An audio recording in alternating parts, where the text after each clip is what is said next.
Hey everybody, it's Neil and I have this smart card, and so this is going to be like a finding card, so you can use it with your Find My stuff. Ooh, if I can get it open. Wow, that's the manual is thicker than the card itself. The card is very thin. Okay, so here is the card. Just will fit in your wallet like a credit card. It's about as thick as one of those thick metal credit cards. Let's see how we do this now. So the quick start guide, it has it right here. We use Find My, so for me, it's probably gonna be pretty easy. So I just go to plus, and then I add it's probably the other item. Let's see, tap add item, click on the plus, tap other supported items. So I choose other items, and then it just says searching for items. You see there? So then I push the power button on here, right?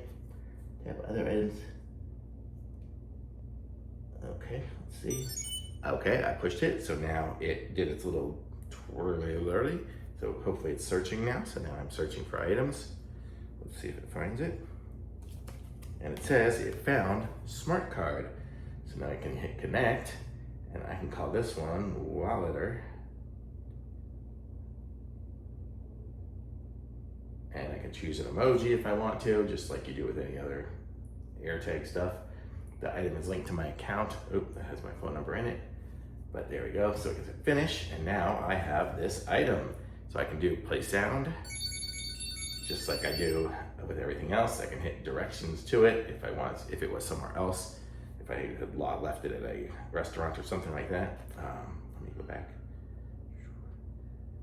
I can share the item. I can show the contact information when it's lost, when somebody finds it. I can do basically everything that you can with any other Airtag type item. So how cool is that? So this is it here, and it is all set up and cool, and I like it. So I can just stick it in my wallet, and now it will always be tracked. Very cool.